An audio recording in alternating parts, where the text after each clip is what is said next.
Hey guys, welcome to Life Elite Fitness. Today we wanted to take you through a total body workout that we did. It is awesome, it is killer. We were really sore the next day, which is fun, so we thought we would walk you through each of the workouts. I'm pretty sure it took my legs like 2 days to recover from this workout. Yeah, it was, and that's when you like pulled your hamstring too from the, whoops. So the first workout we did is a warm-up. So this is just to get your heart rate up, get your legs moving, get your body moving. And we kind of did a workout. It was a little leg heavy, but it still incorporated your full body. So the first workout we did was toe taps. Toe taps, you just want to keep your core tight. You can do this without a step. We just use like a step, but you can do it without a step. You can do it with like a taller step than this if you want. Have it engage your glutes a little bit more. But we decided just to use a simple little step to do this, and we did each of these workouts for 30 seconds. All right, so next up we're gonna use that same step and we're gonna do jump overs. Like Madison said earlier, you can use really any size of box, or you can do them without a box. The taller the box, the more difficult it is. So choose wisely. Okay, this exercise is one of my favorites. This is like a take on, I don't know, like bird dogs, or I don't know where I even saw this, but basically you use a step and you're going to go in that plank position and bring your hands up and down, just like you would if you were stepping up and down off of a box. You do that with your arms. And so it is super, super difficult after a long time. It keeps your core really engaged and also incorporates the upper body, which is nice. So again, kind of warming up your upper body since we will be doing a total body workout today. All right, so the next one's my favorite. We're gonna go ahead and do a box jump, and then you're gonna squat and jump back down, squat, and do it again. Just repeat, because it's so much fun. It's just so much fun. Again, we did this workout. We did each of the exercises through for 30 seconds and then repeated. And with this, you're gonna wanna take minimal breaks just to keep your heart rate up. This is a good way to incorporate some cardio. And I think this whole program took like, what would you say, under 30 minutes? Yeah, it's definitely under 30. It's probably about a 20-minute workout overall. Yeah, with everything. So like, so this is like a really good if you're in a time crunch, and you could do this workout anywhere. Like this is a really good, like anywhere. And if you're on a time crunch, this warm-up alone, you repeat that 3 times, you're gonna feel it. I mean, that's a 10-minute workout right there if you repeat it 3 times, and it'll get you, but the pyramid stack is what I'm excited about. This is awesome. All right, so this program that we did this time around is awesome. We combined basically a circuit training with pyramid stack. So you're gonna end up doing 3 circuits total. Each time you're gonna increase your weight, you're gonna do a few less reps. So you're gonna start off with 20 reps, work your way to 15 on the second circuit, and then on the third circuit, tongue twisters here, you're gonna go ahead and do 10 reps. Super hard. And you'll want to increase the weight each time too. So on your first set, you'll have a lighter weight since you're going to be doing more reps. And by the last set, which is your set of 10 reps, you're going to want to increase your weight a good amount on that one. Make it more difficult, getting it in. All right, so first exercise, we're going to go ahead and do 20 reps of it. We're going to be on our lighter weight this first set, and you're doing mid-row. So we're gonna go ahead, you wanna get as horizontal with the ground as possible with keeping your back flat and your hips underneath you. And then you're gonna slide that elbow real close to the body, bring it real tight to the chest, pinch that, rhomboid back there, and then go ahead and release it back and do that 20 times. Whatever. Piece of cake. And we didn't say before, but again, for this workout, all you'll actually need is just a set of dumbbells. So you aren't gonna need any other like equipment. You could also technically do this with ThoroBands. So if you guys wanna see this workout with resistance bands and ThoroBands, give this video a thumbs up and we'd be happy to make a video like that. Okay, so we did an Arnold press in lieu of doing a shoulder, just a typical like military press or shoulder press. And the big thing with an Arnold press is it's protecting your shoulder. With a typical shoulder press, you have your shoulder kind of like winged out and you're kind of like your back is like really flat and your shoulders are like parallel with the wall. But with an Arnold press, you're able to have your shoulder be kind of like brought forward and protected, and you press upwards, kind of like Daniel always says, like a cheerleader. So you're gonna have your shoulders be a little bit more protected. So it's really good for beginners who are just learning how to do shoulder presses. Like she said, cheerleader or fight or flight. So we have that hand up like we're boxing, and then we push it up like we're about to go flying. Right? Or that's a little bit more masculine.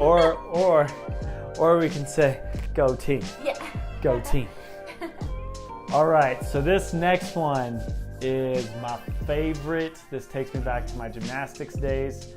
I was never a cheerleader, by the way, but I did do a lot of gymnastics and a lot of ballet. So there's that. V-ups. So V-ups.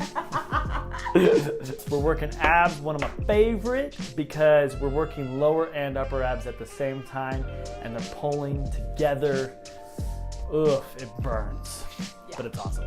Yeah, these are super difficult, and there's a couple variations. I think we showed like 2 different variations. So there is an easier version where you can keep your legs bent at the knee, and that's a little bit easier if you can't keep a straight leg, but the straight leg is really going to work your entire body. You can also drop the dumbbell, and that'll make it a little bit easier as well. And we did that for 20 reps. Okay, this is another one of my favorite workouts. So this is a dumbbell pass through, and so you're gonna be in a plank position and get a dumbbell of medium weight. You don't have to go super heavy. That's not quite the point of this exercise. It's more the balance of moving the dumbbell from side to side. So you literally pass the dumbbell through your arms, like, I don't know how to explain it, but you kind of just like pass it from side to side. Here, left hand. Yeah. Oh wait, here, right hand. You kind of pass it like. No, you take the weight. No, I want you to take. No, it's awesome. So the reason that this dumbbell pass through is so great is because the abs are unstable while you're trying to pass the weight back and forth. Yeah. And it really makes you grip on to your body. Yeah, and keep your glutes really engaged, keep your abs really tight. And again, this is just a fun variation to like a plank. Instead of just staying in a boring old plank, we like to mix it up. All right, so we're moving on to Madison's favorite, my least favorite, legs. So we went ahead and did a sumo squat with holding the dumbbell.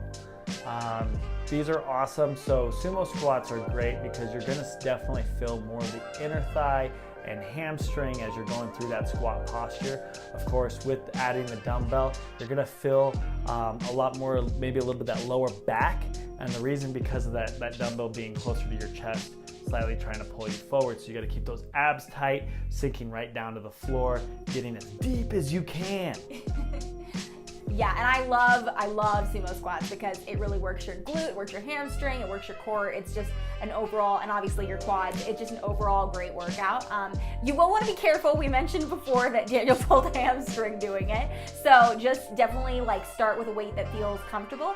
And by the time you get to the 3rd set, you'll be able to do a little bit heavier, but definitely take a minute to warm up those hamstrings. Like, this really pushes the flexibility of the hamstring as you're going through the depth. I definitely feel it. You'll see in the video where we're trying to get that depth. Okay, and then our last workout is dumbbell lunges. So I really like these, and I also kind of hate these at the same time because lunges like totally slay my hamstrings way more than any other workout does. Like I 100% would prefer to do like RDLs or anything else compared to lunges, but lunges are really good for engaging your core, which I love compound movements that engage your core at the same time as working like your legs or your arms or whatever. So with lunges, we did walking lunges. So you're constantly changing your balance and shifting your weight. And then you also have the dumbbells on top of it. So you're getting a really deep lunge and really working those hamstrings and the glutes. But at the same time, you're also making your core stay really engaged, because if you're not, you're going to end up hurting your knees or tipping over. So it really, or falling over. Or just falling over, yeah. So it requires keeping your core really engaged, which is great. So all of these movements we tried to have where they kind of incorporate your core at the same time, because who doesn't love to incorporate their core in just a total body workout? Like, why not? So this first circuit with the 20 reps, probably should have said this at the beginning of the video, but I like to leave it a little lighter. I get the muscle groups going, and then as we work to our last set, we're gonna go heavy. Yeah. It should feel heavy. Yeah, so we showed you guys just our first set, but you'll do 2 more sets, and again, increase your weight, and don't forget to stretch afterward, because we did our warm up and a cool down afterward, which you're definitely gonna want to do because your muscles are gonna be so hurt. Like maybe a little bit of foam rolling too. Foam rolling would be. Yeah, it'll speed up your recovery, especially if you tweak your body like I did. We hope you guys enjoyed this workout. If you did, please give it a big thumbs up. Thumbs up. And And don't forget to subscribe and click the notification bell. And we will see you guys for our next video.